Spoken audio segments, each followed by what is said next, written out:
I'm Bedroth. And I'm Shootkapow. And you're listening to Very Good Music, a VGM podcast.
Hello everyone, and welcome back. It is great to be back in the world of VGM podcasting. How are you doing this evening, son? Pretty good. So, for those of you who have not been keeping up with our announcements for what each episode is going to be, this is kind of a special episode.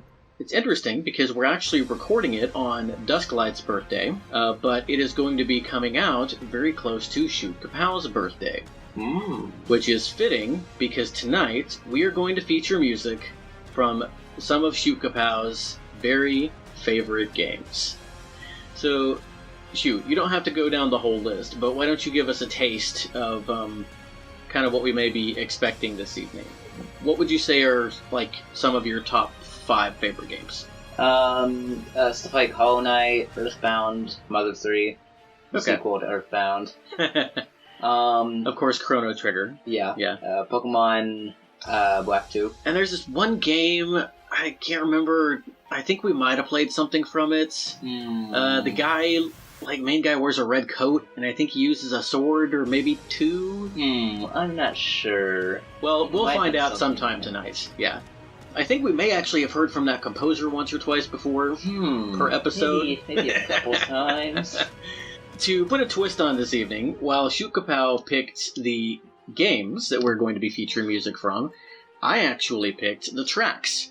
It started out as I was going to pick my favorite track from each of the games, but now I kind of can't do that because we've already played some of my favorite tracks. Just last week, Shootkapow played in with Frog's theme, which is my favorite theme from Chrono Trigger. But I still think we've got some really great music for you in store tonight, and maybe a few announcements at the end of the show as well.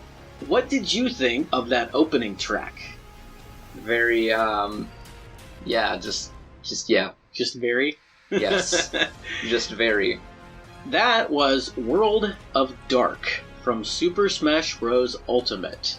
It was composed by Hideki Sakamoto, who composed most, if not all, of the original music for Smash Ultimate. The game was developed by Bandai Namco and published by Nintendo in 2018 for the Switch. Sakamoto has been composing since 2005. He's worked on series like Bomberman, Yakuza, and Pokemon Mystery Dungeon. Ooh. Shootkapow did not rank these games, the 15 games we're going to be playing tracks from. I just asked him for his top 15, and these are the ones he gave me. So Smash Bros. Ultimate is somewhere on that list, and I think deservedly so. Shootkapow, what are your particular memories of this game? What is it that made it into the top 15 for you? Well, I mean, it's Smash, so...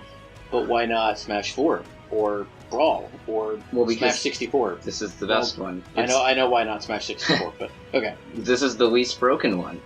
How so? Well, okay, Smash 4 is the most balanced, but this one has, like, a lot more patches and there's more characters coming out.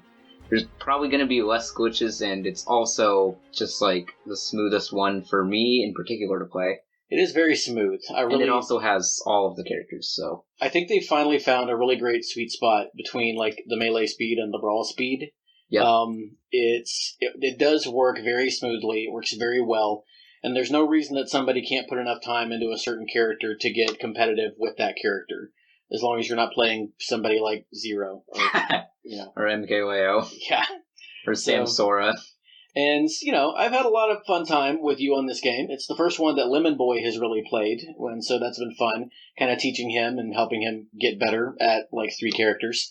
But, yeah, it's been a lot of fun. The next game has also been a lot of fun. We're not going too far afield.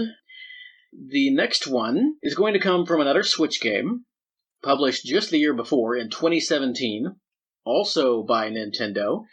And while we're not going to be playing something with quite that level of awesome, epic, cinematic sound, we are still going to be rocking. I don't think you could describe this sound as anything but epic.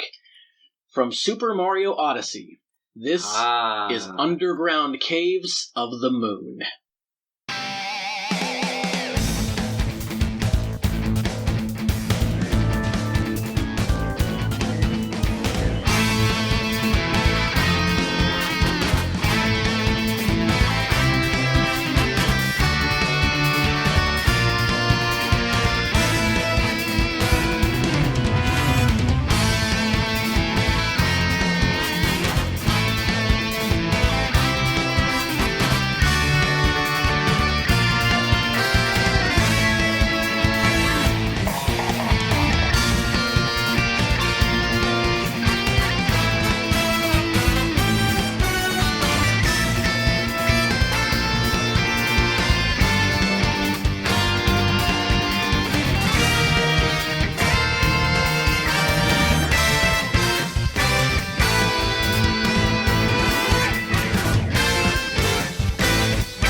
From the mind of Naoto Kubo, that was Underground Caves of the Moon from Super Mario Odyssey. One of the reasons that I picked this song out of all of the ones in the game, it's probably not my favorite, but it's really hard for me to pick a favorite on this soundtrack. The other composers on the game include Shiho Fujii and Koji Kondo, coming back to compose some original music for one of the first times in years, and some of his stuff was really, really, really good. I think he actually composed the Steam Gardens music, which is one of my favorite songs in the game. Definitely. But I love the Tostarena Ruins. Of course, I adore... I love desert themes. Desert themes Especially are really good. Mario desert themes are some of my favorites. We'll have to do an episode on that sometime. Mm-hmm. I really like Fossil Falls. I think if I had to, I would probably say that's my favorite song in the game. Fossil Falls is the Bob-on Battlefield of Mario Odyssey.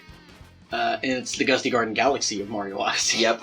It's actually really similar to Gusty Garden Galaxy. There's a cool mashup on YouTube that y'all should look out for, Fossil Falls and Gusty Garden Galaxy.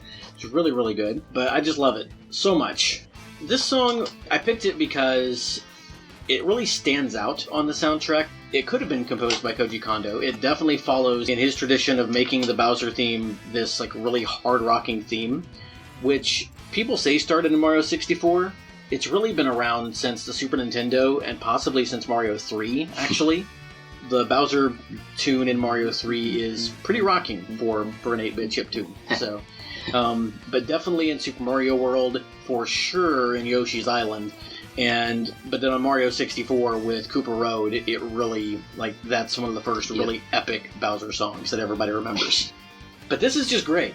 It's actually got some echoes of Steam Garden and some other stuff in it, and I love this part of the game too. It's really unexpected for where it happens. If you haven't experienced it, go out and try it. Shootkapow, why don't you share with us your experience of playing this game, and why it made it into your top 15? Mario Odyssey is just such a unique Mario game. It keeps the feel of the other 3D games from, like, the GameCube up. Like, Mario Sunshine has FLUDD, the Galaxy games have the Baby Luma with the spin attack. The other ones had sort of power-ups of their own, like the Rocket Nozzle, Turbo Nozzle for FLUDD.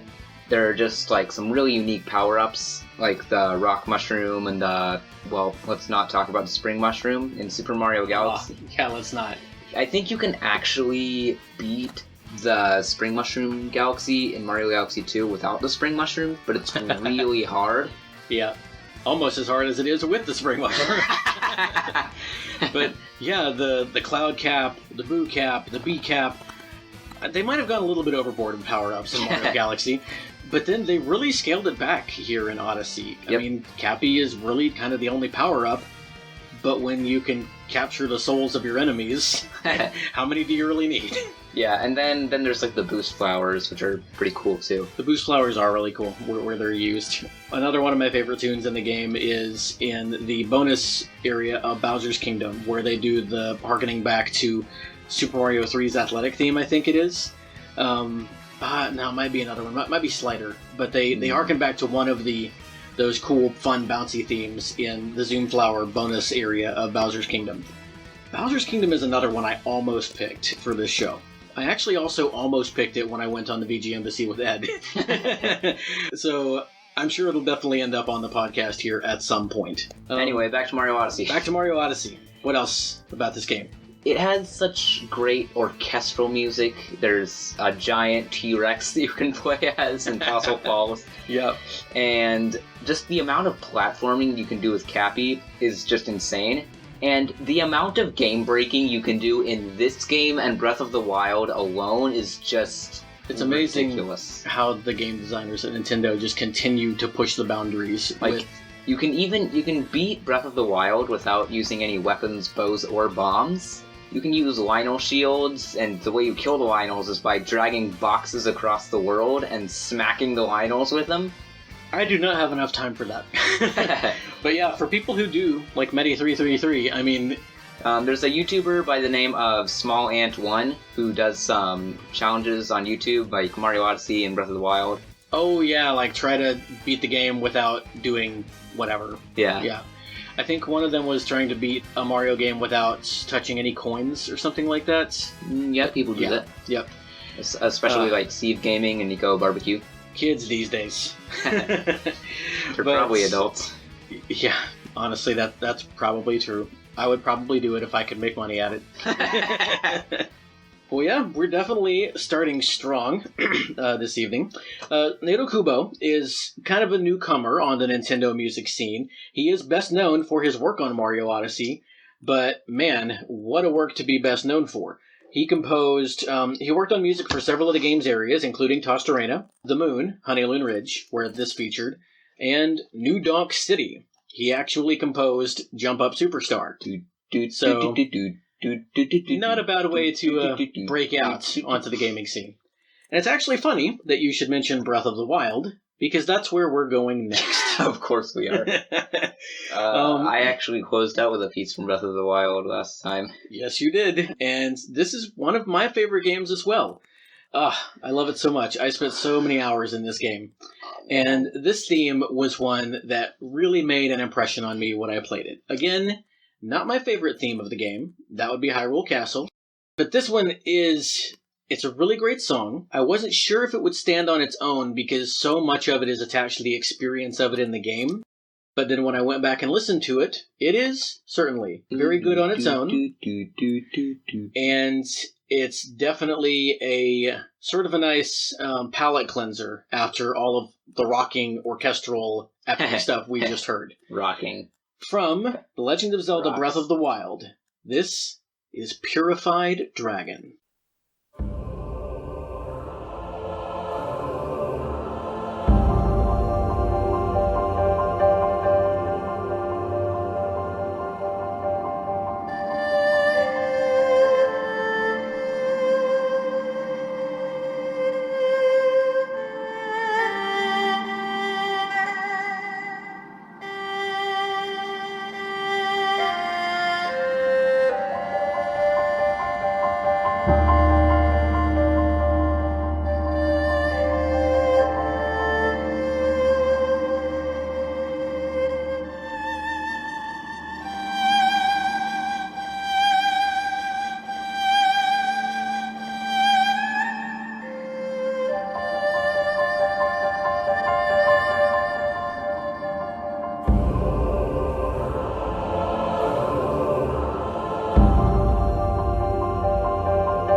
Wow.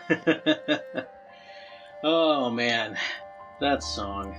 So, of all the songs on this OST, I picked the one I couldn't find the official soundtrack credit for. Let me know if any of you can out-research me. It's weird because I had a whole soundtrack listing with all the people on it when I went on VGM to see with Ed, but I don't know, I couldn't find who composed the dragon theme. Do you remember the first time we saw a dragon in Breath of the Wild? Just running around on the Great Plateau and you look at the sky. Farosh, the green one, is the first one that I saw from the Great Plateau, for sure. Mm-hmm. And then I was actually gliding down from the Dueling Peaks toward Lake Hylia, and I think I was actually chasing Koroks, like the ones that are little puddles of light, will-o'-the-wisps going around the swamps. And then suddenly I hear this music, and this wind picks up. And I look around, and there's just this giant green glowing dragon. And I'm like, what is going on? Do I have to fight this thing? No, you just farm its parts for rupees. Human nature. And that's actually what led me to one of my favorite parts of the game. I had gotten some Farosh scales. Dinral is what they call the red one, yeah. Right? I get all the Din and Eldin stuff mixed up because it's in like every game. It is interesting to me that the dragons are named after the goddesses. But Dinral is the red fire dragon. I'd gotten like horns or something from him, and I was using them at the fairy fountains to beef up my armor, and I couldn't find the blue one. I didn't even know what she was called yet. And so I was just like, okay, whatever. So I went to get more memories, and I went to get the memory that's up at the top of Mount Lanayru, the one you can see from Hateno Village. And you get up there to the top of the mountain, to the place where you're supposed to get the memory of when Zelda visited the Wisdom Shrine. And there's this dragon there, with these weird, like, darkness tumors all over it. And then you have to fight her by destroying the tumors all over her. Shoot the tumors! And now you actually have to fight the dragon. that fight, first of all, was one of the greatest action set pieces in the entire game. And just the feeling, the way everything worked together, one of my favorite moments of the game. What are some of your favorite memories of this one? Well, first of all, the memory thing kind of reminds me of the whole Dream Nail debacle in Hollow Knight. It's like just this arcane sort of side quest that you go through for the true ending. Yep. Which is kind of how Hollow Knight works, because, little spoiler warning here, the end of Hollow Knight, you go in to fight the Hollow Knight, and you use the Awoken Dream Nail on it, I think, and then you go and fight this other really hard boss, like this giant white moth, and you have to kill it. And if you die, you have to do the whole thing again. Huh. That doesn't sound super fun.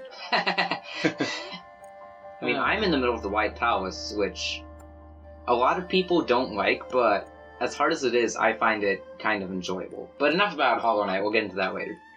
Yeah, Breath of the Wild. Yeah, okay. We know you like Talus battles. So, as I've mentioned before, I'm not really that much of a fan of the Zelda series, but this one is less focused on, top-down puzzle solving and stuff. And it's more focused on, the openness of the world, the combat, It's flying definitely around on your little cloth. One of the things I've always loved to do in Zelda games is explore and find, every nook and cranny and everything you can do. And then he steals your bells. And for that, this is the most exciting Zelda game, for sure. Yep. Do you have, a favorite memory of when you played the game? Like a favorite scene? I guess I just like flying around on the paraglider. That is a lot of fun. So, I'm making a flying machine, definitely. So your favorite champion ability is... Rivali's Gate! Who's your favorite champion? Probably Mipha. Mipha? I like Mipha a lot, too. She reminds me of Dusklight, kind of. I don't know why. And you remind me of Sidon. This is getting That's weird. why you're my greatest rival. Did you say something? Yeah! Naruto. Yeah, you didn't put any Naruto games on this list. I guess because it's more like one of your favorite shows. Yeah. And I like playing as Naruto in Smash Flash 2. I was kind of surprised Smash Flash 2 wasn't on this list. Maybe we can put something from that over the blooper reel. Oh yeah, let's put that new Dual Zone theme.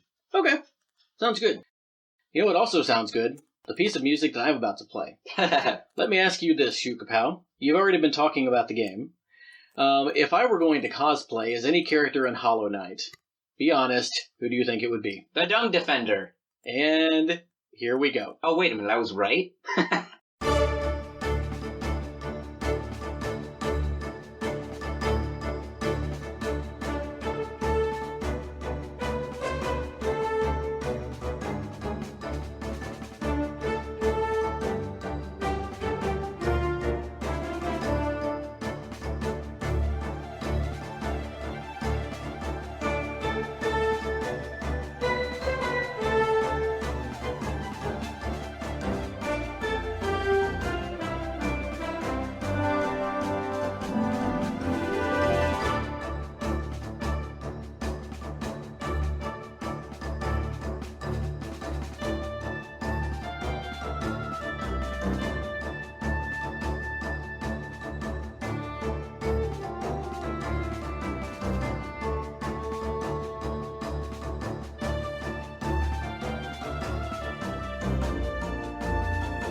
And that was the Dung Defender theme from Hollow Knight. Oh, I love that song so much. I love that character so much. Oh. Haha! The Dung Defender is so great! I knew I loved this music when I heard it on the Mercado Rose podcast. But at that time, I had never even, seen anything except the knight from Hollow Knight, so I had no idea what any of this stuff looked like. So when I got to this scene in the game, first of all, it was really great after the area that came right before it. This bug catcher, I was just finishing up the battle before, Okay, so this kid just said, "My bugs," after he died. My bugs. The meta of Hollow Knight. My bugs. And also, just Nightmare Before Christmas. Oh, wow. It all comes together. Okay, I guess I don't mind so much when you play your game while we're podcasting when I'm doing the talking, and it comes back in such a funny way. And you were playing... I was playing Fire Emblem the other night, you're right. Touché. That belonged on the last episode when we talked about swords. Dung Defender has a sword, right? Yeah. Yes. Does he? Does he have like an axe? He throws poop. Does it? Oh yeah, and then he just like jumps around and buries in the ground. Okay. I thought he had a weapon of some kind. Oh well. The Watcher Knights have nails. He's the Dung Defender. He needs no weapon. And they're pathetic once you have the right charms. I also love that he's not out to just like completely destroy you. He really is one of the most honorable characters in the whole game. Yeah, he was just startled. He thought you were another one of the like little infected husks that were running around everywhere. Yeah. And suicide bombing you, and everything explodes in the infected crossroads. The area before the Dung Defender was, up until I got to Deep Nest, the creepiest part of the game. It is called the Royal Waterways, right? The sewer section? Yeah, the Royal Waterways. I was just there today. Oh my gosh, that critter that you kill in 2 parts. Like, it's, first of all, it's creepy enough when it sees you, because it's like... And then you kill it, and the top flies up and screeches at you, and then swoops down. And then the dog gets up, or the bottom gets up, and it's just like this rabid dog, like, and like charges at you out of the darkness, and it's that perfectly walks that line between hilarious and terrifying. It's hilarifying. There are these other things that like swoop down at you when you get into water and try to eat you. Oh yeah. And then there are the other things like when you hit them, they flip over and then try to jump at you. Then you get to Deep Nest. That whole area, but then you get to the Dung Defender before Deep Nest. Yeah. After that, you get the Dung Defender, which, you know, for a room full of poop, it really is kind of a breath of fresh air. And as all of you know, this one was composed by Christopher Larkin, developed and published by Team Cherry in 2017 for multiple platforms, including Nintendo Switch, which is what you and I have played it on. And Christopher Larkin is hard at work on the follow-up game, Silk Song. Alright, so we've had some Smash, some Mario. Can I get a chance to talk about Hollow Knight? Some Link. We already talked about Hollow Knight last time. I want to talk more about Hollow Knight. Yes, of course. We're talking about your favorite games. Why is Hollow Knight on this list? Hollow Knight is such a breathtaking game. It's an amazing platformer and a great Metroidvania. It is. And I guess the knight doesn't technically qualify as a sword character because he uses a nail, which I actually just upgraded to the maximum damage. You got the Master Nail. Yay! Oh, I'm sure that was good audio. There's as I mentioned before, there's a little side quest. You can go to the resting grounds, which is sort of you can, this guy wakes you up and gives you this dream nail thing and tells you to go out and collect essence. So, let's go massacre Smurfs. I need more essence. Yes. So, in reality, you go and fight these dead ghosts called Warrior Dreams, and some bosses, whenever you beat them... Hold on. Do you ever fight living ghosts in this game? You said dead ghosts. I actually think you might in the Soul Sanctum. Do you remember those flying little things? No. Okay. Describe them. There's a lot of flying little things in this game. The Soul Sanctum. The Soul Sanctum. You remember those, blobs of thing that go along the ground and... Which area is the Soul Sanctum? It branches off of the City of Tears. It's in, the top area. Okay, It's where you fight the annoying boss, the Soul Master. Yes. Okay, yes, I remember the Soul Sanctum. And speaking of which, you can actually... I was about to say, with the Dream Nail, after you beat certain bosses, you can use the Dream Nail on their carcasses, and you can fight them again, harder versions. Oh, yeah? The Soul Master is the Soul Tyrant. Tyrant. Tyrant. The False Knight is the Failed Champion. There's quite a few.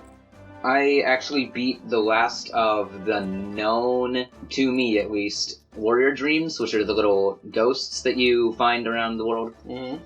I actually awoke the dream nail, like, right before I turned it off, and I also got every mask and soul vessel. Cool. Very cool. And you're like 6 charms away from the complete collection? Yeah. This game, it's so big and so varied and so gorgeous, and the music is so good. And we haven't even talked about how, just in this song alone, Christopher Larkin knows his way around a time signature. Like, the syncopation, the rhythm, and everything in this track is really impressive. The melody for the Dung Defender is probably my favorite melody in the game. Yep. But I'm sure a couple of the songs from this list are going to be on our eventual episode about strange time signatures. Yeah. Because there are more than a few. This game can be pretty infuriating, but... especially when you don't have a map. But it's so rewarding when you actually, like, this is old school hard, is this game. Especially when you don't have a map. It's very rewarding for, like, when you actually do earn your map. I kind of like that you have to earn your map. This game makes you earn stuff, and I like that a lot. Mm-hmm. But for now, we have more songs to get to.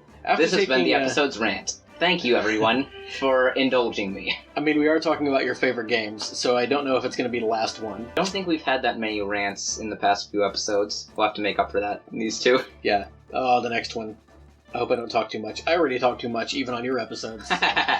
Well, we've taken one of our few detours of the evening away from Nintendo, and now we're going to go back to Nintendo. Of course we are. We've heard from Smash, we've heard from Mario, we've heard from Zelda, and now we're going to hear from Kirby.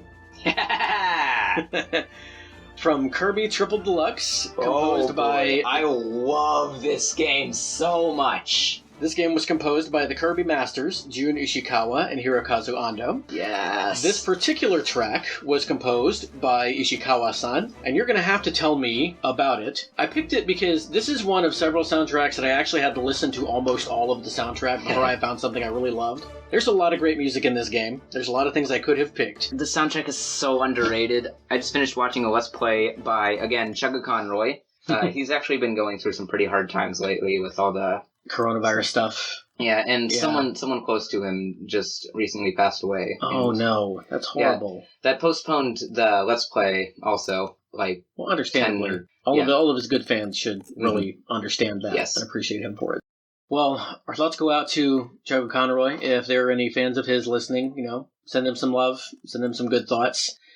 And, we'll play this song from the game that he was Let's Playing, a nice kind of upbeat, peppy tune. Really quickly, I want to sub in that if any of you want some, some cheerfulness in your day, 4 episodes that came out by the time you're listening to this a couple of months ago, but that will really be good if you just want a pickup from your day. VGM Journey. Alex Messenger did an episode on Pokemon songs with Dan Loudon. Rhythm and Pixels did both a regular episode and a Patreon episode just about happy songs, like songs that make you happy. Ed from the VG Embassy made one of his Patreon exclusive episodes of his Embassy exclusive podcast available to the public and asked for a bunch of songs that are either calming and peaceful or happy and upbeat. The VGM Lounge podcast recently did an episode all about minigames, which featured a lot of happy, upbeat, peppy tunes. So, all of that to lead into the track that I picked from Kirby Triple Deluxe. I picked it because it kind of stood out from the soundtrack, and it also stood out among the songs we're going to be playing tonight. And also, I'll admit it, because the title of this track is a pun, and I'm a dad. That's kind of my thing. From Kirby Triple Deluxe, this is Must Dash.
Oh, I'm so happy. I'm glad you picked this game. But you said while we were listening to that you love this game almost as much as Return to Dreamland. So, logic would dictate that Return to Dreamland would be on this list. And yet it's not. We'll chalk it up to the Chugga Conroy Let's Play that you were watching. So, do you know why this track is called Mustache? Does the bad guy, have a mustache or something? No, I don't think so. Do you have to run in this level? Well, there is, I think, a giant tank shooting you, so... Oh, wait, there's a giant tank shooting you? Probably. And this music is playing? I think it plays somewhere in Lollipop Land. Now, see, that makes sense. Exactly remember. I could hear this music playing in a place called Lollipop Land. But not with a giant tank shooting at you. Oh, man. Oh, Kirby games are so weird and wonderful. Yep. So for those who didn't know, Jun Ishikawa is like the Kirby music father. He's been working on the series since 1992. I think he actually composed Kirby's Dream Land, although I couldn't find him credited for it consistently. But, I mean, this is the Kirby sound. It's like a natural evolution of what Kirby's sound has been from the beginning. It's one of the things I love about the Kirby music. A lot of other music has kind of evolved. I already talked about how Mario Odyssey harkens back to some of the other ones, but it's pretty different. Pokemon music has changed quite a bit over the years. Zelda music obviously is very different in Breath of the Wild than it was before, a source of much contention. But Kirby music, despite there being a whole crap ton of Kirby games out there, has stayed largely consistent. I'd say probably the biggest deviation is the final boss themes. Well, but I mean, the fact that they're like that in every game is also consistent. I mean, the game that's the biggest deviation is probably Kirby's Epic Yarn, which has wonderful, wonderful music. Yep. Great music. And some great remixes, too. Oh, and possibly also Kirby and the Rainbow Curse, because that was composed by not the Kirby guys, but a composer on one of your other favorite games that's actually going to be on this list tonight. Yasunori Mitsuda? Nope. Although he did compose a Mario Party game. Ooh. That's interesting. Any other guesses? You know who's on this list. Come on. You don't remember the one who composed Kirby and the Rainbow Curse? Maybe I should ask your ProKobe? mother. Tanaka? Shogo Sakai. Oh. Yeah, Shogo Sakai totally wrote Kirby and the Rainbow Curse music. You should check out the soundtrack sometime. It's good. Okay. But we're not talking about all those other Kirby games. We're talking about this Kirby game. Why is this such an underrated game? Well... Sorry, let me ask, why does it deserve more attention than it gets? Because the soundtrack's amazing, the game's amazing. It has a great spike in difficulty for 100%. It was the first one to feature the different dimensions, like the 3D aspect. Makes sense. I do think it was the most clever way of naming a 3DS game. Yeah. Triple Deluxe. It has so many good abilities. Circus and Beetle are pretty cool. Circus? Yes. Is it a clown? Yeah, actually. Yeah. Isn't Beam kind of already like a jester clown thing? I think that was Mirror. Oh. It's a reference to... Not Jevil. I was thinking Jevil for some reason. Marx. That would have been... probably based on Jevil, in a way. You mean who Jevil is probably based on? Yes. I do that sometimes. And then there's Hypernova, which is the sort of super ability. What does the circus ability do? There's some, erratic movement stuff. There's a little hoop jump thing. Okay. It's just a very interesting ability. Your neutral sort of attack is kind of like Rock Kirby with all the different forms. You can, blow balloon animals. One of them is Meta Knight. There's the HAL Laboratory sign. Oh, cool. I think there's DDD. The dog on the nest with the eggs? Yeah. Cool. Is the boss a nightmare-inducing Cthulhu demon? Kind of. Well... Another idea I have for an episode someday is just called... The title is Nightmare Fuel, and it's just Kirby boss music. But I'm actually not sure if we can take a whole podcast full of Kirby boss music. We can totally do that. I mean, we might play the original Japanese version of Lavender Town if we're allowed to. Well, we'll see how that goes. Maybe for Halloween. Ooh, October would actually be a great time for that. So, This game was developed by HAL Laboratory, which you already kind of alluded to, for the 3DS, which I already alluded to, and it was published in 2014. Going back just one more year, we are now going to play from yet another Nintendo game. This song was composed by Hajime Wakai, whose first job was as co-composer with the legendary and already mentioned Koji Kondo on Star Fox 64. Since then, he has had a major hand in music for the Zelda franchise, which Kondo pioneered, and he also did quite a bit of work in this series. Pikmin. From Pikmin 3. Yes. This is Garden of Hope. Oh, yes. Sunsets. Ooh, the sunset theme.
That was from the Wii U game, Pikmin 3.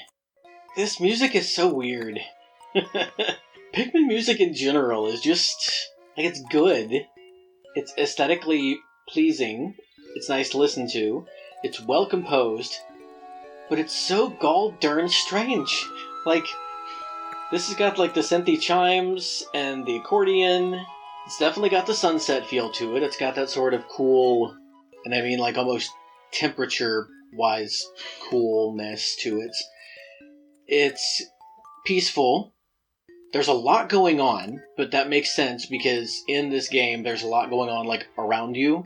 Especially at sunset. All these little weird critters and stuff, especially at sunset, like you said. And you can kind of get that in a lot of the movement in this game. I don't know. It's hard to put my finger on. It's very odd. I had some trouble with the soundtrack. I listened to almost the whole thing. I almost picked the Getting Juice theme, which is pretty good. I'd recommend listening to it. I almost went with the Plasma Wraith music at the very end. That was what it was called, right? Or was that in Pikmin 2? The Plasma Wraith was the final boss for Pikmin 3. Okay, I thought so. I get them confused. But then there's the Water Wraith in Pikmin 2. Water Wraith is Pikmin 2, yes. Actually, the final boss in Pikmin 2 is the Titan Weevil. Yes. It's a giant spider. I remember the Titan Weevil. I hate that thing. Pikmin 2 is the only game... No, it's not. I beat Pikmin 3 as well. I beat Pikmin 2 and Pikmin 3, and I've played 5 minutes of Pikmin 1. A few months ago, I actually beat all the games. The only one nice. I didn't 100% was Pikmin 3 for some reason. But yeah, what did you think of this song? Well, it's definitely the classic Pikmin 3 theme. This is the Forest of Hope, the Awakening Wood of Pikmin 3, yeah. If you were going to pick a song from this game, what would you have picked? Probably the tropical, the water area. I forgot what it was called. The tropical beach theme. Yeah, I know what you mean. I forgot what it's called too, but I think more so than any other Nintendo franchise, the Pikmin games are they're so ambient, and just the way that they're played is so, even though it's in real time, which would seem like it would make it feel more immediate and urgent, it's so calm, everything is so pastoral, really, and the music definitely fits that. What do you like about Pikmin 3? What are some of your fond memories? Well, I started the series with Pikmin 2 when I was... really young, 6 or 7, I think. Yeah, great time to start playing real-time strategy games. Yeah, I was impressed with how quickly you took to it. Well, For my, I think, 8th or 9th birthday, I asked you guys for Pikmin 1, and you got it for me. Yep. So, after that, there was some stuff about Pikmin 3 coming out, and I'm like, ooh, I liked the first 2 games, maybe I'll get this one. And then we waited, and waited. Not as long as we've been waiting for Pikmin 4, but it took a while for this one to come out. Yeah. Yeah, it came out in 2013, finally, which you were... Oh. No, you were 8. You turned 8 in 2013. So yeah, it was for Christmas. The Christmas after you got Pikmin 1. So we didn't wait that long. Man, that was a long time ago. The Christmas after you got Pikmin 1, we got a Wii U, and this is the game that we got with it. And Pikmin. It was definitely a worthy game to pick up. It was super, super good. I enjoyed Pikmin 3 quite a bit. The first 2... Okay, so Pikmin 1 is about Olimar, the main character, crashing on Earth, really far in the future, and he calls it PNF 404. He meets these creatures called Pikmin, which are basically little humanoid things. Yeah. With part animal, part plant, kind of. Little sprouts shooting out of them. The first that you meet are the red Pikmin, and whenever Chuck Conroy played through Pikmin 1, he named all the different types of Pikmin, like the red ones with leaves, flowers. He named the red leaf Pikmin Steve, and Steve is useless until Steve stays out in the Forest Navel all day trying to bring back a fiery blowhog by himself, and then Steve's a trooper. Aw, that's cool. Yep. And Steve almost died. Oh, man. Because it was sunset. Yeah. Countdown. So, which is your favorite Pikmin game? I mean, one would assume it's Pikmin 3 since you put it on this list. Well, yeah. Yeah, Pikmin 3 is probably my favorite, but Pikmin 2 is the most nostalgic for me. That makes sense. Okay, well, moving on to another Nintendo franchise. Yay! This one was another one that was hard for me to pin down. I listened to literally the whole soundtrack because I wasn't going to play anything from the immediate precursors to these games, which is where my favorite song in this series comes from. I have finally had to come to face the fact that I'm not the biggest fan of this series' music. It's good, but it's not really for me. However, I did enjoy The Rival Battle, composed by Go Ichinos, specifically the one that was featured in Pokemon Black 2 and Pokemon White 2. Oh, yes.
That was the Rival Battle theme from Pokemon Black 2 and White 2, developed by Game Freak and published by Nintendo in 2012 for the Nintendo 3DS. making its second appearance on tonight's show.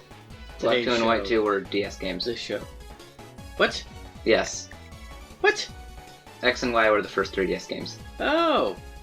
My notes were wrong. Well, I'm glad you're here, Shootkapow. I'm glad you're with me, Sam. And enjoy your words while you have them. So, along with Junichi Masuda, Go Ichinose is probably the most well-known Pokemon composer. He has been with Game Freak since 1993 and has worked on all of the series' main titles from Gold and Silver all the way up to Sun and Moon. He most recently worked on sound design for Sword and Shield. So, this song, it was definitely the standout track for me. It's no Sky Arrow Bridge, which we will eventually play on this show, and which is my favorite Pokemon music. But of all the times. I don't like that phrase, of all time.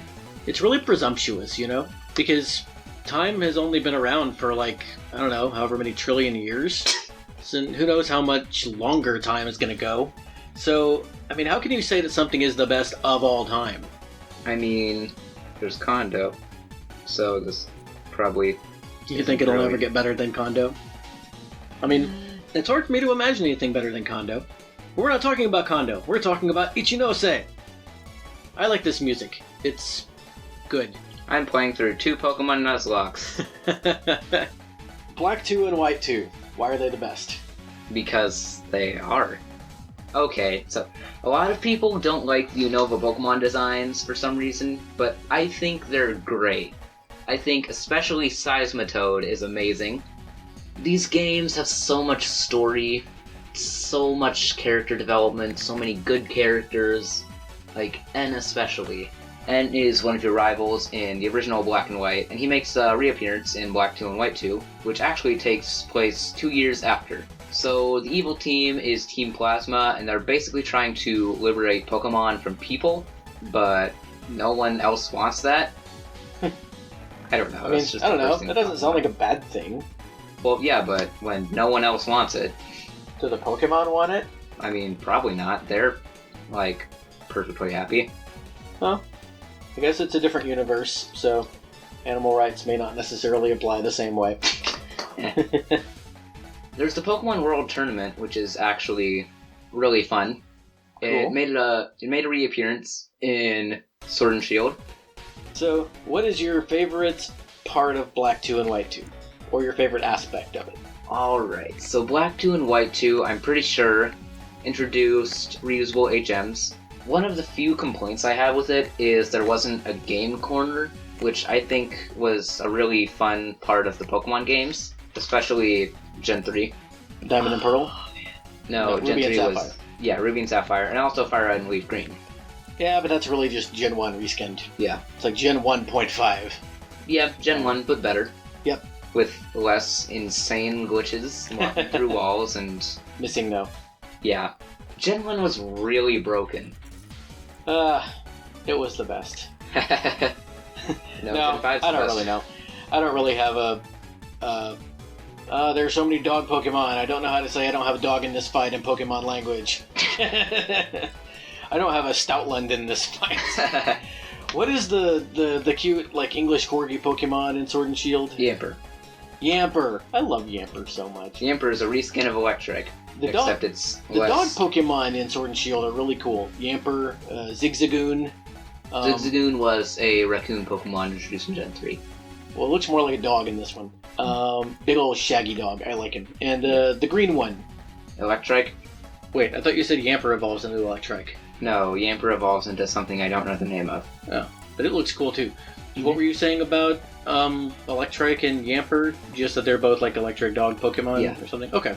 Anyway, back to Gen 5. Lillipup is also a dog Pokemon. Lillipup! Introduced. Yeah! It evolves into Herdier, which evolves into Stoutland, which looks like an old man.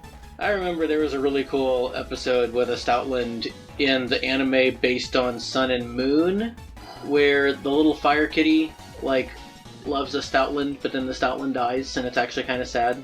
Oh, I think I remember that one. Yeah. That was a good episode.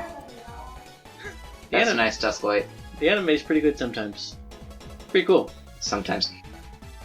Well, now I think it's time to move on to another game. Alrighty. Aww. Back to a franchise that we have already touched upon. Another Nintendo franchise. This game is one that you are actually currently still in the process of trying to beat again. Mm-hmm. I think you've beaten it before. Anyway, we're talking about Super Mario Galaxy 2. Yes. This game was composed by Ryo Nagamatsu, and also by Mahito Yokota and Koji Kondo. Mahito Yokota actually went on to be the sound director in Super Mario Odyssey, and I really thought that he composed Fossil Falls, but no, he didn't. Ryo Nagamatsu, we've talked about him a bit on this podcast, just a little bit, a couple times. We talked about him last week on Wii Sports Resort. He's one of several composers to have inherited the mantle of Koji Kondo, but is one of the only ones to have worked on both the Mario and Zelda series. His most recent game was actually Link's Awakening, the re-release for the Switch. I almost went with the music from Fluffy Bluff Galaxy for nostalgia reasons, but instead, after listening to the soundtrack, I picked one out that I thought I just really like it, like a lot. It's really good. It sounds very different from everything we've played so far on the show. And I also actually remember this level pretty well, and I remember liking it, even though it was kind of frustrating at first. From Super Mario Galaxy 2, this is Puzzle Plank Galaxy. Yes.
Puzzle Plank Galaxy.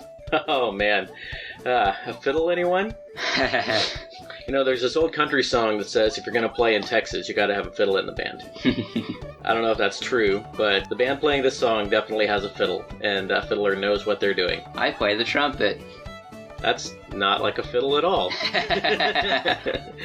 Do you think you could play that lead part on your trumpet? I'm not sure. That would be impressive. Oh, so Puzzle Plank Galaxy. Isn't this the one with all like the wooden things and Yeah, there's like the saw enemies that like have holes in things. it? Yeah, I liked this level. It was fun. Some of that unique Mario level design that somehow always stays fresh. So what's going on with you in Mario Galaxy 2 right now? I'm grinding for all the green stars. Still grinding for green stars. Aren't they comets? Well, yeah, they are prankster comets, but, like, when you get them, they're just stars. Ah, okay. Green. Gotcha. And they're green because you get them as Luigi? Well, you can get them as Luigi, and it's actually kind of almost required. And it's been so long since I played Mario Galaxy 2, I should get back into it again.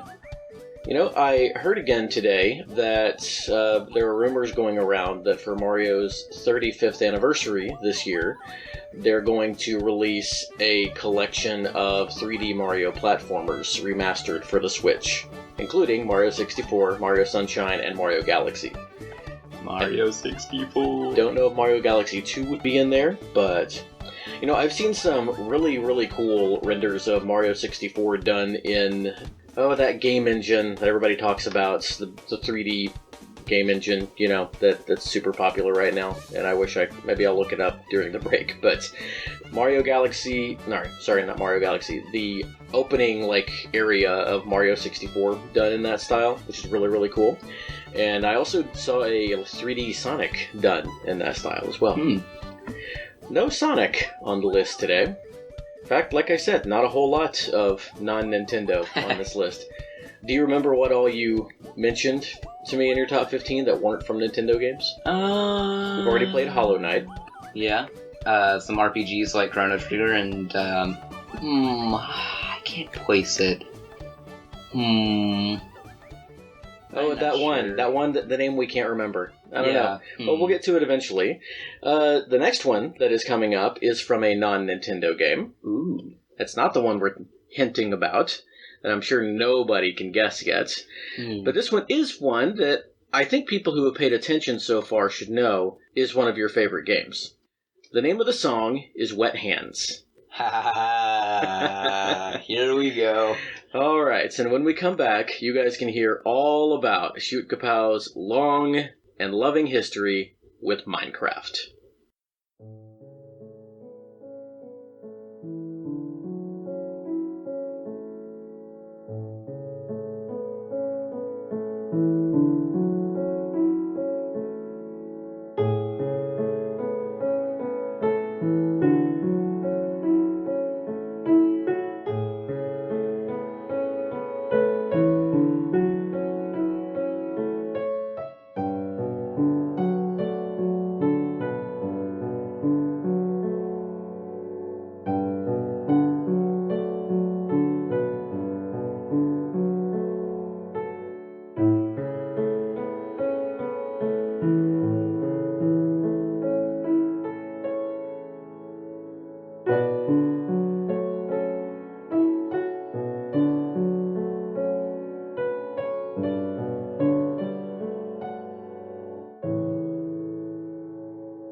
Wet Hands was recorded on Minecraft's launch in 2009, back when it was developed and published solely by Mojang before it was purchased by Microsoft, and released for the PC.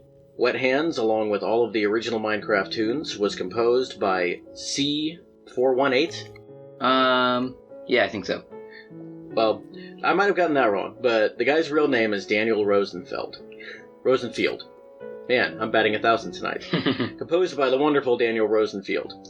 If you would like to hear a little bit more about this, there is a great in-depth composer interview on the Sound Test podcast. The host, Lee Tyrrell, interviewed Daniel, along with some of the other composers on this ever-evolving OST, including Gareth Coker, who is composed for Microsoft for a while now, most recently on the Ori games. Laura Shigihara, known as Super Shigi online, who composed and I think developed also the game Rakuen. And most recently, Lena Raine, famous for her soundtrack to Celeste. And she also composed the new Nether music disc that's in the snapshot. The new Nether update snapshot. What is a snapshot? A snapshot's like before the release of the actual update. Right now they're releasing different snapshots every week for the new Nether update, 1.16. And for those of you who have no idea what we're talking about, the Nether is an area of Minecraft that you can go to. Well, and it's a dimension. A snapshot is like a beta for a new update, kind of. Okay. I mean, a dimension is also by definition an area. It's just a really big area. But, so, why don't you tell us about your history with Minecraft? Well, you have 30 seconds, go. I first started playing Minecraft a few years ago and I built a bunch of stuff. My sister started to... I was kidding anyway. You can slow down. Yeah. I first started playing Minecraft a few years ago. A few years ago? Wasn't it like when you were like 8, 9 or 10? So, yeah, a few years ago. I guess. It's like 4 years ago. Almost 5. Yeah. Almost 6. Wow. Yeah. Time. Anyway, yep, you started playing it. Yeah. Then I made some worlds. Started out with creative mode, probably. Dusklight plays only on creative mode, and she started a world that's just gibberish. well, your sister likes the creative stuff. She doesn't really like high-stakes gameplay very much. Yeah, and she was also like 7 at the time, so... Yeah. And then I started playing. Yep. Man, I played that game a lot back in the day, back when you were playing. We actually, at one point... You fed a horse a golden apple. Yes. We actually had 2 computers set up at one time, and you and I would play on LAN and build worlds together. That was fun when we did that for a while. And then the second computer died, and we haven't gotten another one that can support Minecraft right now. Yeah. And plus we're busy with other games a lot. And coronavirus. Well, yeah, but that means it's like the perfect time to get back into Minecraft and escape from the real world for a while. Yeah. So... does this particular song have any really, like, meaningful history with you? No, but this game's soundtrack in general was so calming and peaceful, and whenever I listen to it, I just get that feeling. Yep, it really takes you right back to the world. It's super evocative. Like, you can't have Minecraft without this sound, without this music. It's really, I don't know, very appropriate for the game. And I love how the simplicity of the music, I think, is what makes it so, like, re-listenable. Like, this particular song might replay for an hour or more, and it doesn't get old. It's just, you sit back and you listen to it. Do you remember in Minecraft, or do you know what triggers the music to change? No, not really. I mean, there's different music for different, like, I think biomes. There's definitely different music for each dimension. The overworld, nether, and the end, which is the end of the game. Right. Basically. Are there there's different music when you go into a cave, right? Well, it's mostly just ambient sounds. Ah, okay. What about, like, when you're underwater? Same thing? Maybe. I'm not really sure about underwater. It would be interesting to really, like, dig in and pay attention and listen to some of these things. We could do a whole Minecraft showcase, but, I mean, it's been done so many times. And as I mentioned before, there are music discs that you can find throughout the world. Mainly when you go into dungeons, or, as I mentioned before, you can find the nether disc, Pigstep, in the new Piglin Bastions, which are entirely new structures in the nether. Is Pigstep like a dubstep CD? I think probably.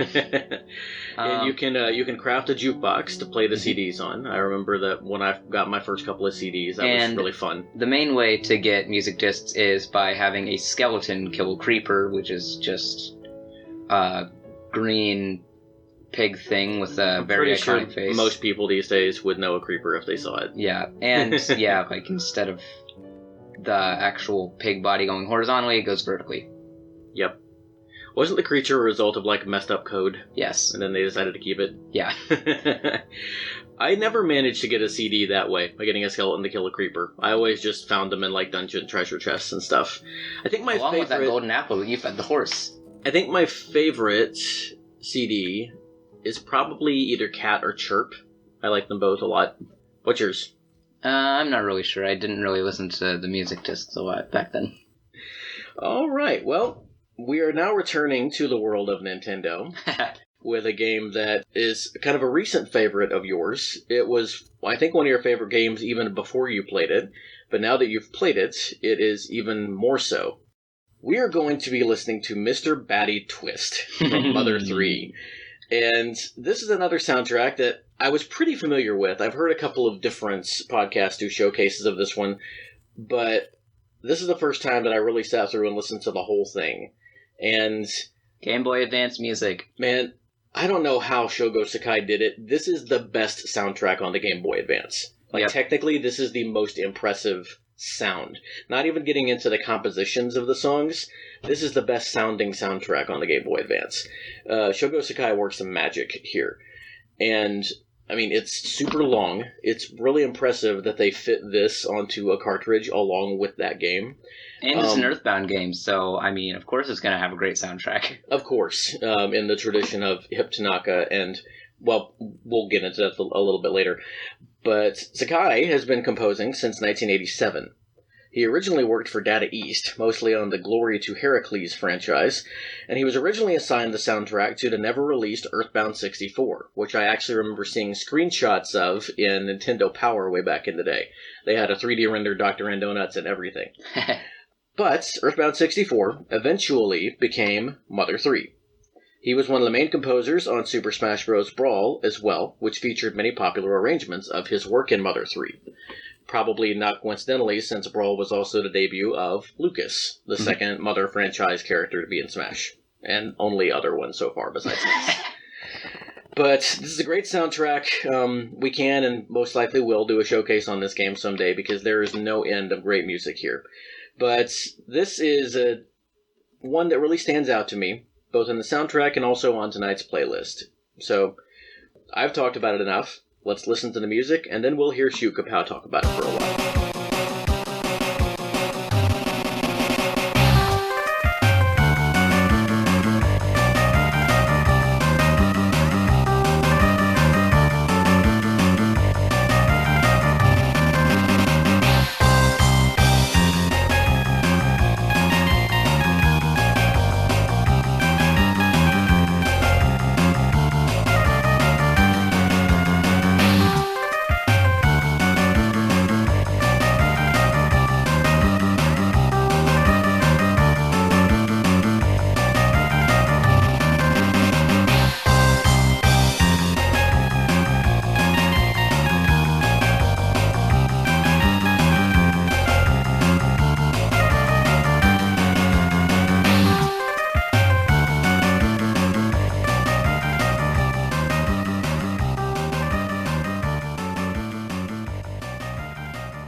Do you know what theme I was just humming? Wow, I have failed you as a father. That was the Mr. Batty.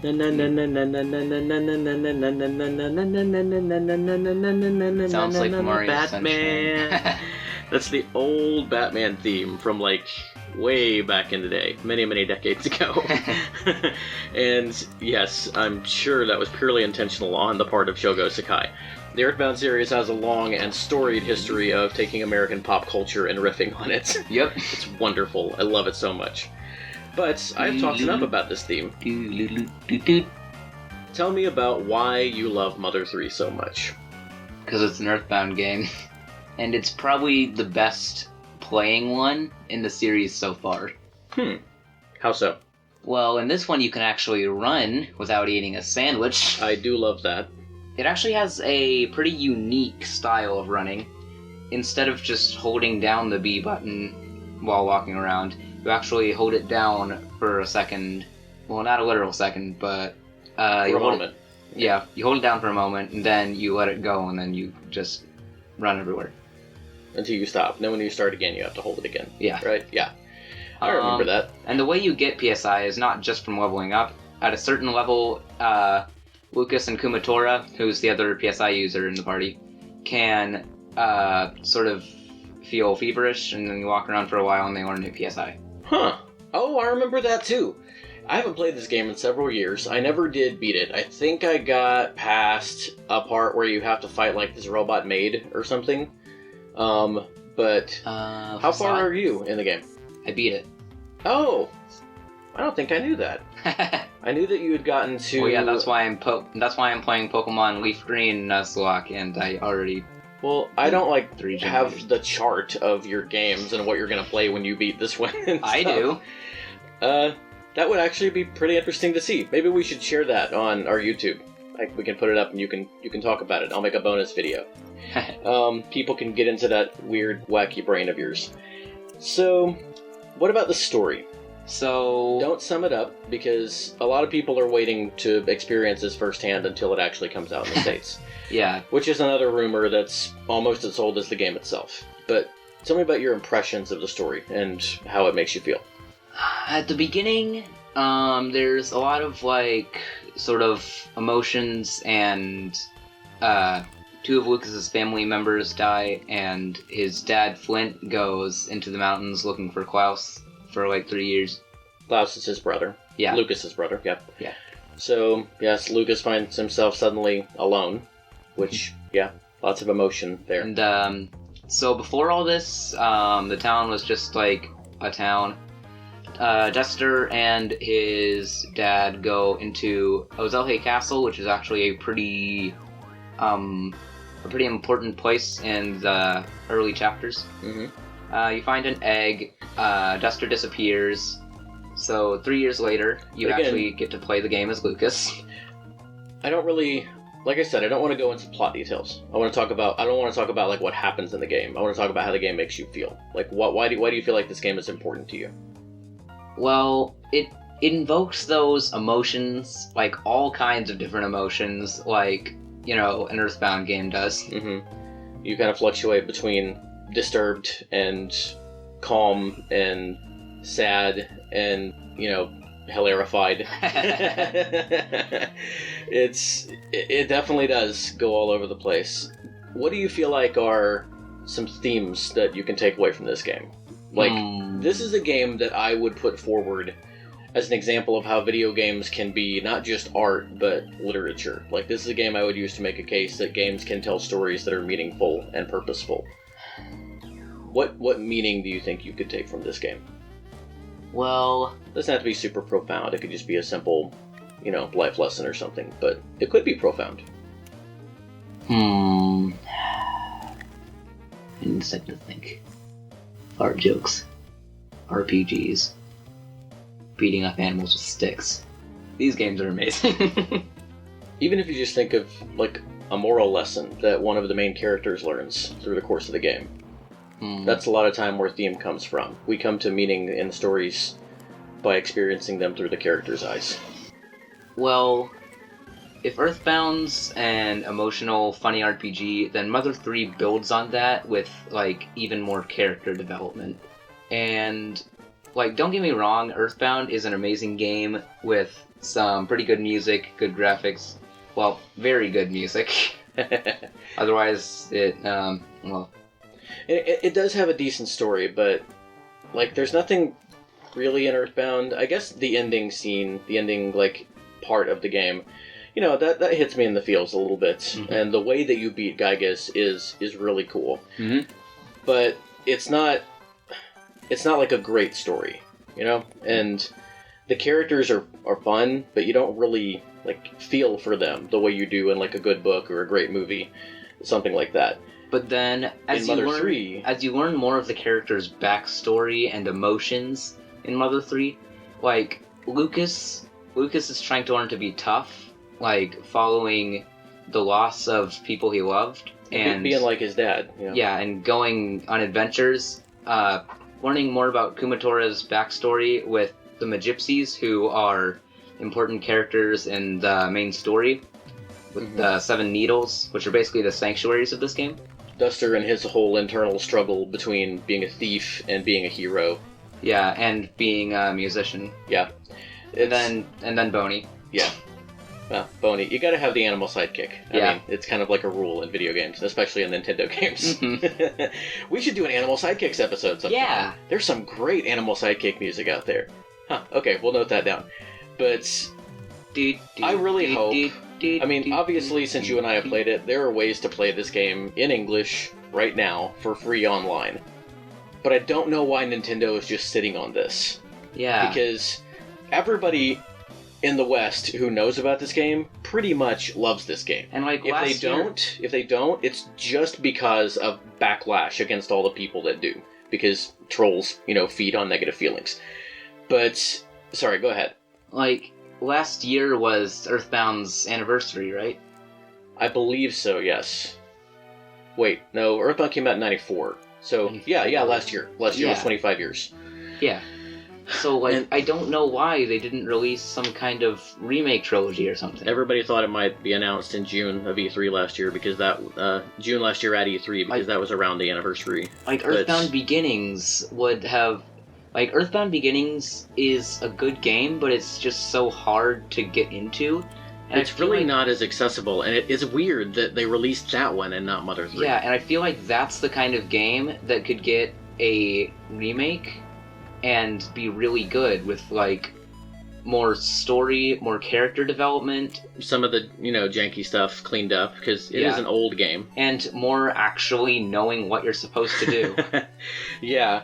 I think if it got a modern facelift, that'd be cool. Maybe that's what it is. Maybe they're working on something like modern facelifts for Earthbound Beginnings / Mother and Earthbound, and they're going to release that in like a trilogy with Mother 3. If they were doing a remaster trilogy, I think that's something that might be worth waiting for. I would not want Mother 3 to be remade at all. I think that you could make some changes and quality of life improvements to Earthbound without messing it up, but definitely Mother could use more than just a facelift. But even if they just gave Earthbound like a new palette, made it a little bit prettier and bumped the music up a little bit, that would be super cool. But yeah, I mean, there are some quality of life things that you could improve with that. But Mother 3 is very close to a perfect game. Just don't add Chrono Trigger DS post-game quests. We don't want to fight the same rat 28 times in a row. Alright, let me see what I've got next. So that was Mr. Batty Twist. And, you know what? I think we are coming up on another non-Nintendo game. We do have a few more on the playlist tonight. And this one is finally that one that we've been trying to think of. It's Tales of Symphonia. Oh, yes. The game that I literally played earlier. I keep forgetting how much I love this game.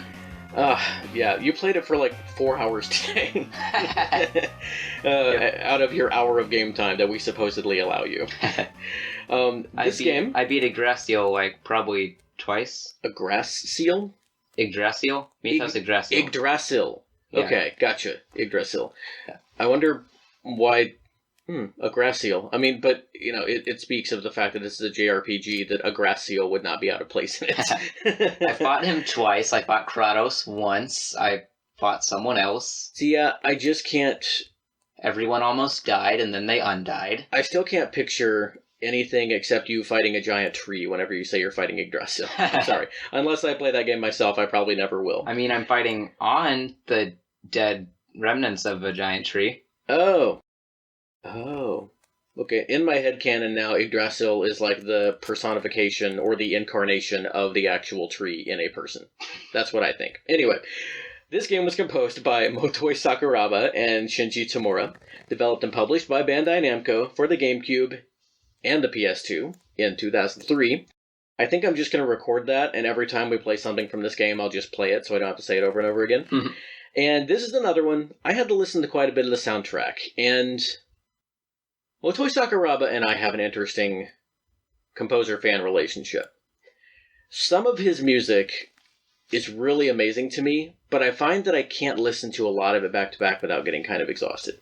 His style is very unique to him, but he doesn't have, I think, necessarily the range of like a Yoko Shimomura, a Yuzo Koshiro, a Yasunori Mitsuda.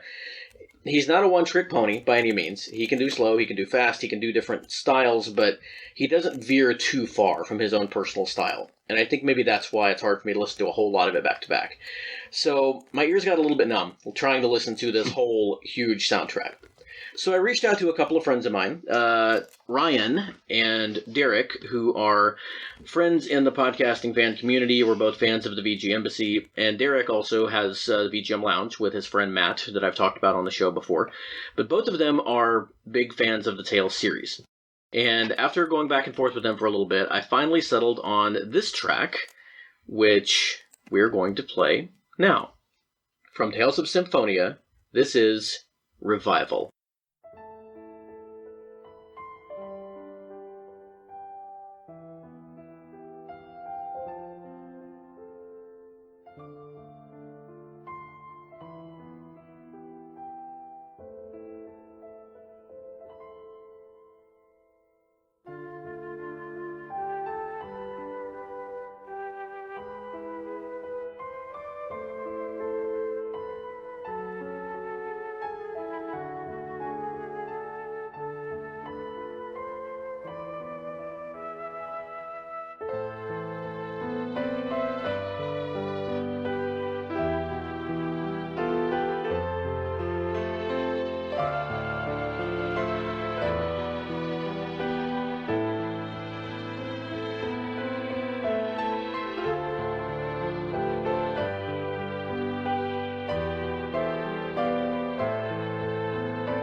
So, do you feel revived?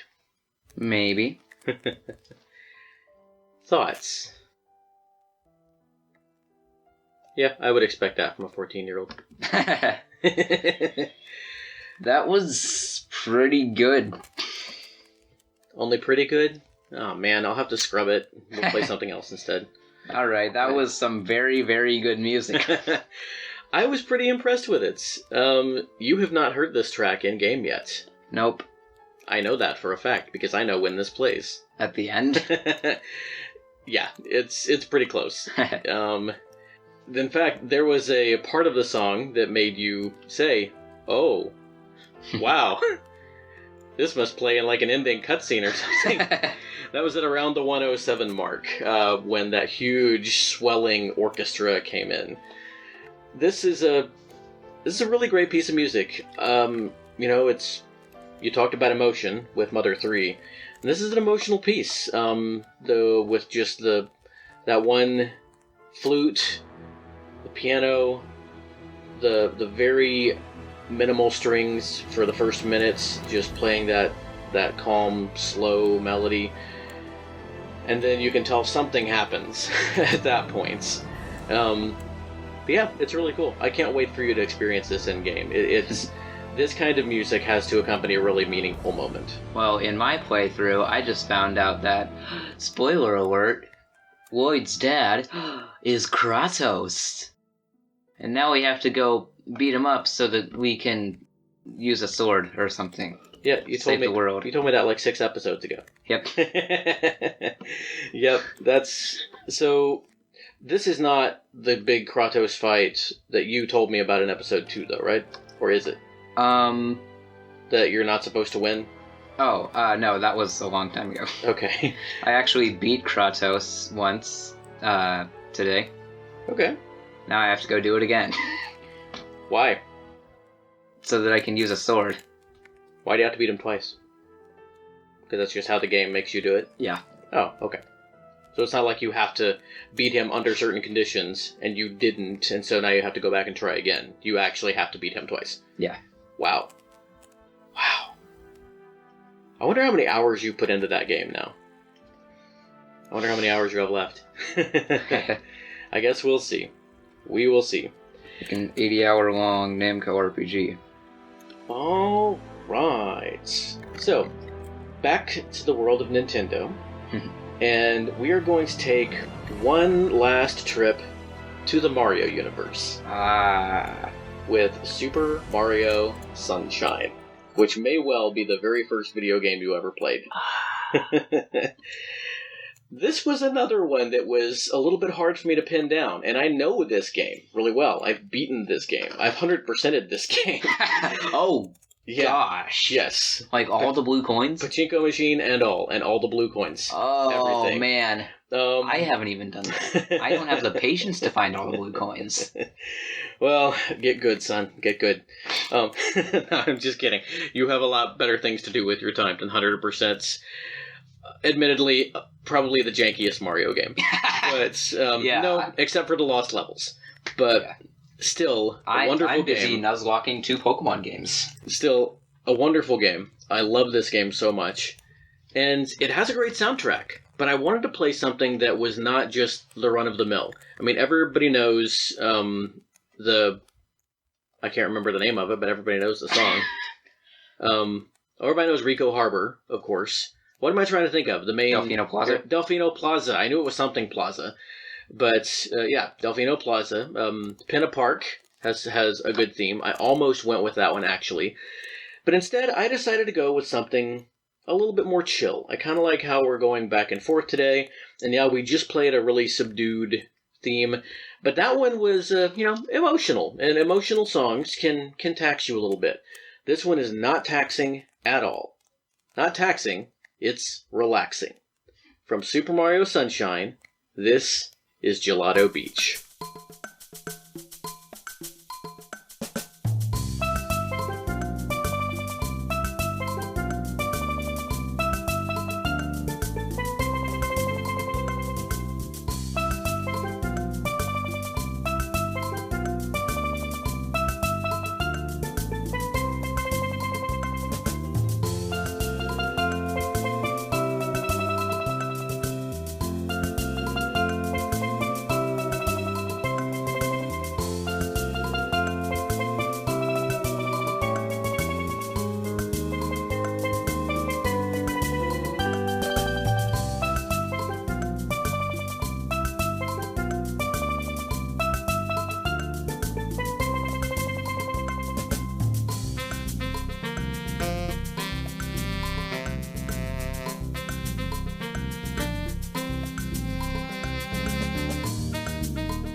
I love me a good steel drum. Yep.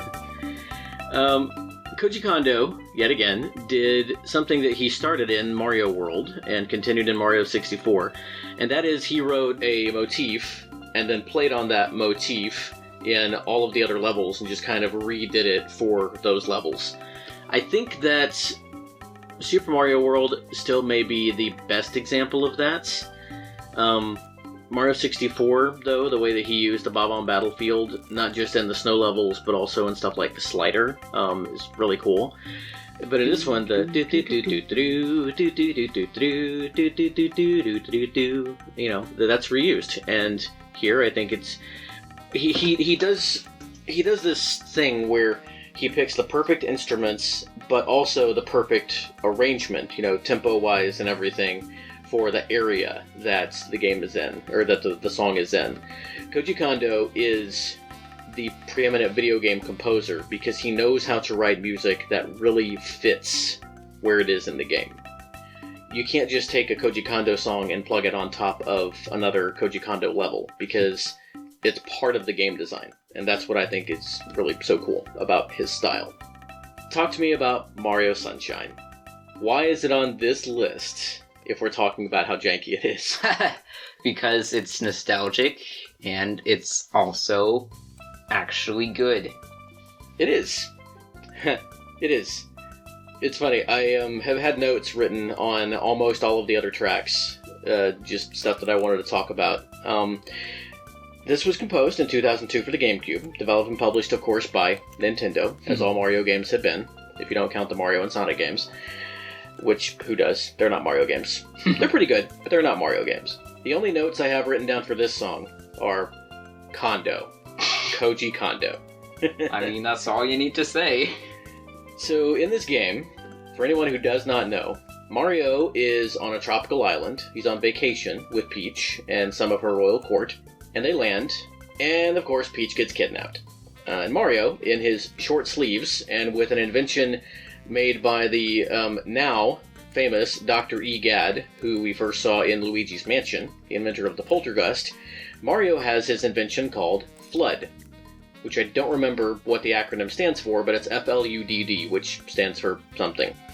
And FLUDD is like Cappy in this game. He's Mario's power-up, and you get different enhancements for FLUDD, and FLUDD helps you can become like a boat with like a motor engine. It can be a jetpack. It can be a hover pack, which is really cool. I love that mechanic. It can be the Kirby high jump ability. It can. That's the jetpack. Which is how you beat the pachinko machine level. Yes. Pachinko machine level. I honestly don't know if that level or the part at the very end where you have to maneuver that boat through the lava lake is worse. That part is terrible. But there's some really, really great fun to be had in this game. Two other songs that almost made the list. One of them is the sort of platforming area theme, the part you have to do without FLUDD. Oh yeah, I love that acapella. Yes, but I'm reserving that for sort of a special episode, which I may do as like an in-between kind of episode, once I figure out how I want all that to work. They actually remade the little secret areas as a level in the Star World of Super Mario Galaxy 2. And really? I've actually beaten that twice without using the spin jump. Oh, cool. It was hard. I'll bet. The first time. So, then the second time I put on this music and somehow did it in like 3 tries. So is it just like a new level in that style, or is it actually those levels? No, it's actually a new redesigned level. Oh, okay. Cool. It has Yoshi. Oh, cool. Okay. I also did it without Yoshi. There are some levels in Mario Odyssey that are reminiscent of these levels as well. The other one that I almost did was the Sandbird music. Ah, the Sandbird. That's a really cool song. But that is going to do it for our Mario this evening. It's almost going to do it for our Nintendo. We only have one more Nintendo game on the list, and it's not the next one. The next one is a game published by Square Enix. Here we go. In 1995, for the Super NES, Yearnings of the Wind, also known as Wind Scene, was written by a young man named Yasunori Mitsuda for his sort of coming out project, a little game we all know as Chrono Trigger.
There's a reason that Yasunori Mitsuda is listed among my favorite composers. Because he's a good composer. He's a very good composer. I really think that when we do our first composer showcase, it's probably going to be him. He's not my very favorite, but, I mean, really, honestly, that's only because in my mind I sort of... I rate composers based on, like, how important they are. Which is why Koji Kondo, Nobuo Uematsu, and Koichi Sugiyama are all way up at the top. Sugiyama is actually not one of my favorite composers. I think he kind of has the same issue as Motoi Sakuraba, where his style is so distinctive and unique to him that he doesn't really deviate from that very much. The only difference is Sugiyama is classically trained. He has decades of experience, and I think that style of music is just a little bit more in my personal wheelhouse than some of what Sakuraba does. But still, I like composers that have a lot of range, that can surprise and impress me. And so my top 5 that I tell everybody are Koji Kondo, Nobuo Uematsu, Yuzo Koshiro, Yogo Shimomura, and Yasunori Mitsuda. Because they have that range, and yet they can really excel in all of those different areas. But, enough about me. I'm so proud that this game is on your list. Tell me why it is. Because it's great. Alright, fine. You go on a time-traveling adventure with accompanied by Mitsuda music. Yep. And, alright, so you meet this girl at the fair, she falls into a portal, and you go rescue her with an anthropomorphic frog. Anthropomorphic. Yes. Enunciate. You're doing that thing that back when I used to teach English, my students used to do. They were freshmen too, in pre-AP English. So, I mean, it makes sense, but I'm asking you to tell me why you loved the game, and you're summarizing the plot for me. Dig deep. Share your heart with me, son. So... this game... I know it has some meaning for you because you really enjoyed watching the Let's Play of it with Chugga Conroy? Yeah. Is that right? And then you finally played it yourself. I think it has some nostalgic value for you because you know that I love it, and I've talked about it with you a lot. But you have played it now. It lived up to your expectations. Mm-hmm. Why did you love it enough to put it on this list? Well, this game isn't like a lot of other time travel games. Well, okay, so in the words of Chugga Conroy, it's not like you go in the future, step on a blade of grass, and come back to find out the big villain rules the world now. You actually go to the past and step on a blade of grass and find out, because changing something in the future doesn't affect your present. I'm an idiot. Whatever. No, time travel is just confusing. Yeah. Anyway, yeah, it's not like that. You just go around places and beat up an alien. The time travel is almost incidental in this game. Like, it's secondary to the story. It doesn't assert itself as, like, the main point. Which is good, because the story itself is really, I think, what shines. Mm-hmm. I kind of like to see this story as a sort of allegory for taking care of the world and being selfless. And also, Matt Pat, like 6 years ago, made a theory that it was retelling the story of the Bible. Yeah, specifically the story of Jesus. Yeah. Yeah. Which, that's a really interesting video. A game theory. Thanks for dabbing. Yeah, you guys couldn't see that, but I could. That is a really interesting video. I definitely don't, buy into that interpretation, but I'm not really sure MatPat does either. I think that he's just a really smart guy and likes to put a spin on things. So, Chrono Trigger is wonderful. Just, it deserves the hype. It deserves its place on the pedestal. It's one of the greatest games ever made. Definitely in contention for greatest JRPG ever made. And the music is just fantastic. I really could have played any of a dozen themes, and it would have been just as good. But Yearnings of the Wind, or Wind Scene, is as iconic as Frog's theme. And since I can't play Frog's theme, which is my favorites, I went with this one. This plays as... what part of the game does this play in? This plays whenever you walk around the overworld of 1600 AD. 1600? No, 600. 600, okay. So, sorry, it's been a while since I played this. Chrono and his friends are in 1000, right? Yeah, because of the Millennial Fair. Okay, so yeah, 600 AD. So, Frog's time, the overworld theme. I never actually knew that the actual name of this song was Yearnings of the Wind. I kind of like that. There's on the official soundtrack, there are a lot of different names for some of the songs than what I'm familiar with. My notes for this particular song are more Mitsuda. Because we played Mitsuda almost as much as we played Sakuraba and Uematsu, if you don't count the Fantasy Life episode. Yeah. Uematsu also composed on this soundtrack, along with, forgive me, one other composer who composed, I think, one song, and I can't remember what it is now, or who the composer is, but she is... that was not her only thing to ever compose. She's composed some other really good stuff, too. So look it up, do some research, and... now we're going to move on to the last Nintendo game on the playlist, and possibly my favorite song of the night. Let me review really quickly. I like all of these songs. I really did. I enjoyed all of them, but yeah, this one is my favorite song of the night. It's the one that's the most meaningful for me, and it makes me remember and feel about this game probably similar to the way that you feel about Mother 3. From Earthbound. It's from the same series. From Earthbound, composed by Hip Tanaka, that's Hirokazu Tanaka, and Keiichi Suzuki. And the game also was supposedly composed by Hiroshi Kanazu, but I couldn't find anything specific about him. He may have done sound design. This is actually the first time I'm seeing his name in my research for the soundtrack. But Hip Tanaka and Keiichi Suzuki were the co-composers on both Earthbound and Mother.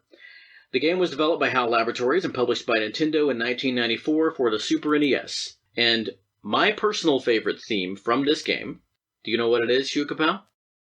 The Deep Darkness? Nope. What? Are you kidding me? I mean, it's a good theme. Wow, the Deep Darkness is not one of my favorite themes. I really like the vehicle theme, the one that plays when you're in the Skyrunner and the submarine. I like that one a lot. I love the theme when you're on the ship. There's a lot of good music here, but this one, to me, stands head and shoulders above all of them. Playing in the town of Tucson. Oh, of course. This is Boy Meets Girl.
think I just figured out why this is my favorite song from Earthbound.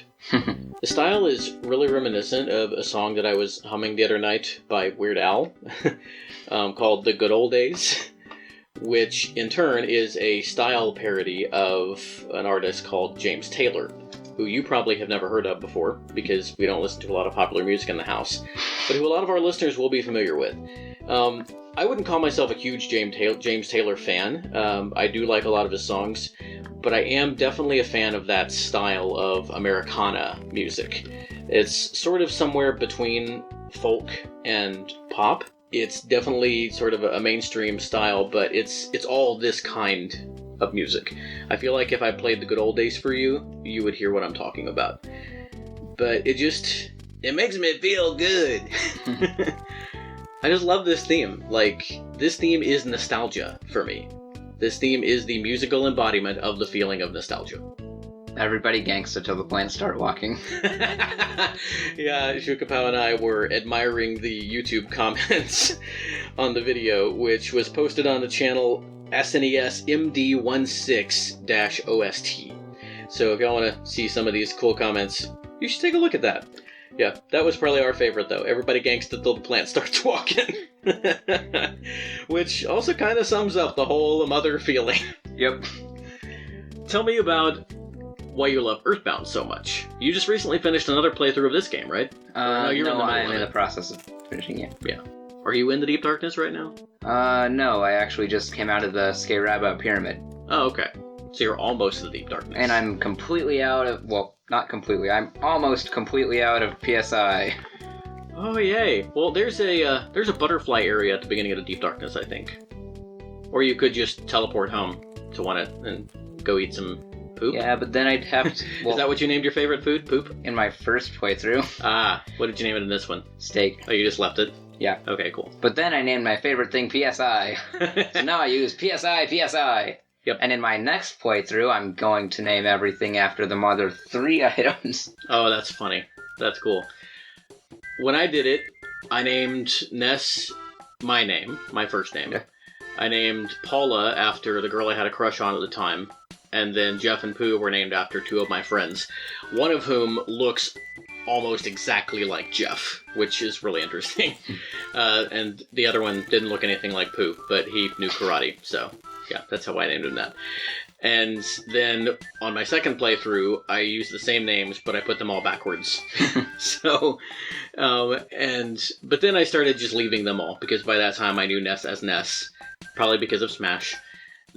But the only thing that I changed, and I still change it to this day, my name for PK Love is PK Neon, because it just looks like neon lights to me. Well, in this game it was PK Rockin'. In Mother 3 it was... Oh yeah, PK Rockin', that's right. In Mother 3 it was Love. Love was actually one of the options for the favorite thing in Earthbound. Huh. Maybe that's why it's called PK Love by default in Mother 3. Neat.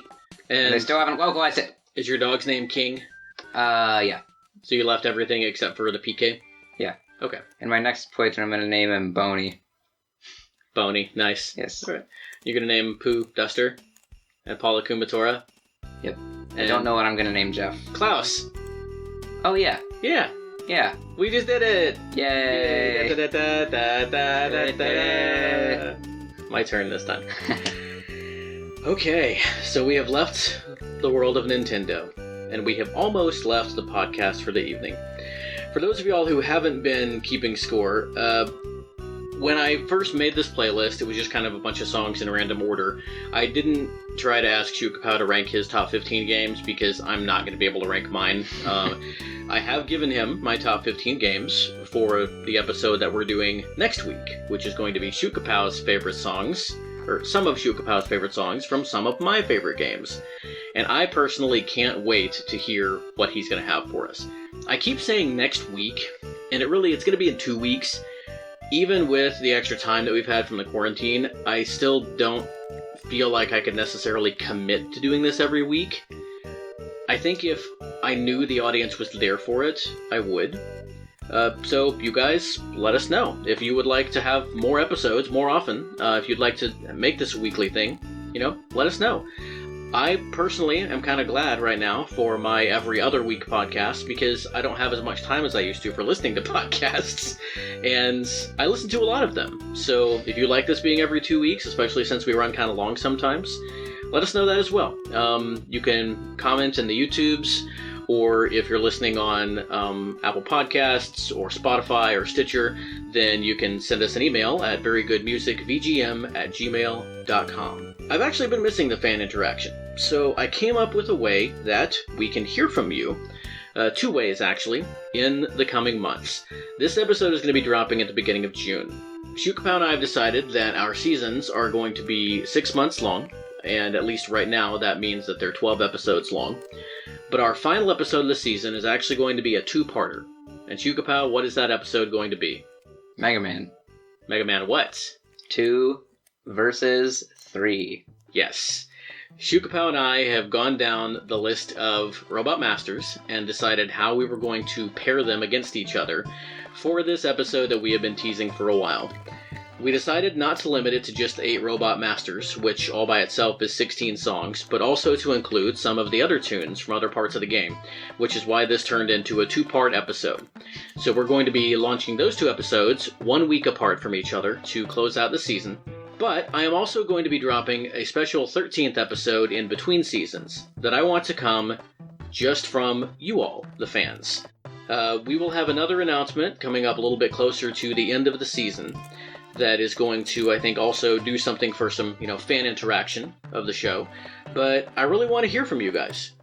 Right now, we don't have an idea for a theme for that episode, so just send us a song that you think is very good music, something that we haven't played yet, something you always wish you would hear on a podcast but that you haven't heard. We would love for it to come with a testimonial. If you want to send us an audio testimonial, you can record one and send it. Or if you want to visit our podcast on Anchor, just search Very Good Music VGM Podcast Anchor, ANCHOR, or you can look in the About section of our YouTube page. There actually is a link you can click on that page to leave us a voicemail. So give us testimonial, and don't worry about sending us the song. Just tell us what it is, and I can find it, and we'll play it. If we have too many of those, then I'll save some for a follow-up episode. But, yeah, we would just love to hear from you. Shootkapow, do you have any closing comments? Anything that you would like to talk about? Anything you would like to plug? Wait Irving for Smash. That's the name of my Flat.io account where I compose and arrange music. And there is some good stuff there, everybody. I actually think that if I haven't already added it, I am going to add another link to our YouTube page where you can go and check out some of Shootcapow's sprite art. You're going to see some of that in a more official capacity here in a couple of months, coinciding with our other end-of-season announcement that I just teased. But if you check the show notes for this episode on your podcatcher or on YouTube, there are links to 2 surveys on SurveyMonkey that we would love for you to go and fill out to help us with our 2-part season finale. You can vote for your favorite song between the 2 Mega Man games that we're going to be pitting against each other. And, yeah, I think that's it for now. So, fittingly enough, we are going to move on to our last song of the night, which is from Mega Man 2. The best one. Now, I've talked about how we're not going to play the same song in different episodes of a single season, unless it's like a fan request. So, I did something a little bit special. My favorite song from Mega Man 2 is Flashman's theme. I also like Airman's theme and Bubbleman's theme, and of course, everybody loves the Wily Castle song.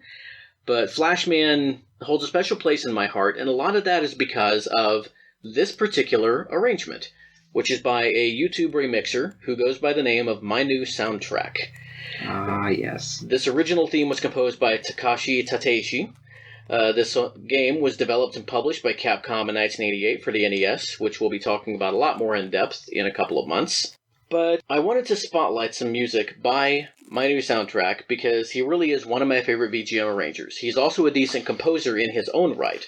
His real name is Luis Ciés. He's a Chilean composer, and he is most famous for rewriting famous video game melodies in the style of either Mega Man X or the Sega Genesis.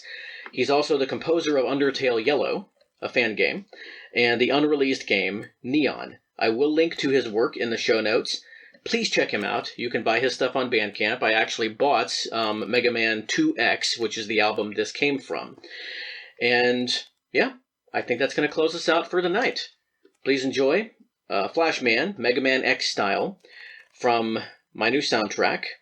And until next time, play very good games, be very good people, and keep listening to very good music.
Pitos, come! Boo! Ako mera! Ha! Fa funda!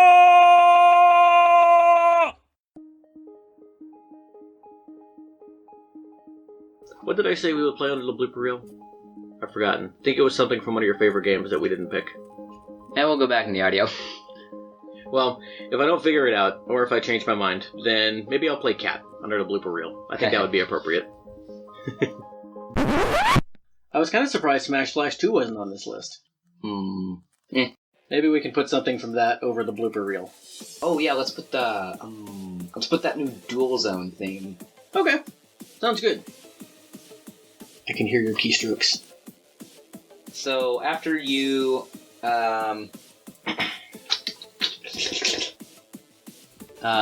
there was I can't talk. Audio. You can talk. You just have to try hard. I'm not a try hard. You just have to try at it. Okay. I'm not calling you a try hard. I'm not even sure I know what that means, but context clues. Trying to remember all the Unova Pokemon. Is this where Deerling first appeared? Yes. I like Deerling. Deerling is cool. Yep. And Deerling grows up to be the big X-Antler Pokemon, right? Yes. The one Xerneas? Oh wait, no. No wait, that's Sauce. It's like Deerling is like Bambi, and Xerneas is like the king of the forest. So yeah, I don't know. Okay. That's you. Flying spaghetti noodle. Kill it. Really, really, really, really like Fossil Falls. Watched a YouTube video where the lady who is the voice of the toilet, ladies and gentlemen. Good night. Good night. Okay. But to put a twist on it this evening, we actually decided that while Shootkapow picked the games we were going to feature this evening, I am going to pick the music. A week, all summer. Once, twice a week, all summer. Oh, do I want to know what you're talking about? Harry Potter. Oh, which one was that? Dusklight would know. I think it was the first one. Oh.